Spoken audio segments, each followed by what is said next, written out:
te fais rentrer dans une cabane, dans une marancine, hein.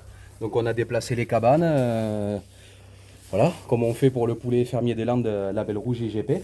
Et donc là, on reçoit des poussins la semaine prochaine. Donc je vais t'expliquer un peu comment on fonctionne et qu'est-ce qu'on prépare en fait dans une cabane. Donc on fait d'abord tomber les 2 lignes de pipettes pour l'abreuvement des poussins. On les met au ras du sol, hein, parce qu'un poussin, c'est haut comme ça, hein. Une à droite, une à gauche. Un radiant. Un radiant parce qu'il faut qu'il fasse chaud. Il faut reproduire ce qui se passe sous la mer, sous la poule, quand les poussins arrivent et qu'ils naissent. Donc ici, il fera 30 degrés dans la cabane.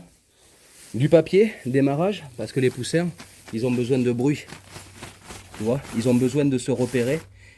Des plateaux de démarrage. Ici, je vais mettre de l'aliment, des petites graines toutes fines, avec du maïs, du blé, des céréales, pour que les poussins puissent de suite aller s'alimenter.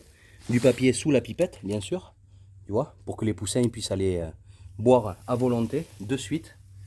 Et au bout de 2-3 jours, ils vont commencer à occuper l'espace dans la cabane, ce qu'on appelle des picorettes, c'est-à-dire des petites mangeoires. Donc comme ça, ils vont commencer à s'habituer et à les manger dans quelque chose d'un peu plus grand que les assiettes. Et ensuite, on va dire c'est l'assiette grand volume, c'est pour le grand repas. Donc ça, c'est ce qu'ils auront jusqu'à la fin de leur vie. Des grandes trémies où on met 35 kg d'aliments. En fait, les animaux en grandissant, voilà, ils ont fait progressivement du petit plateau de démarrage à la picorette jusqu'à la grande trémie avec de l'eau à volonté dans toute la cabane.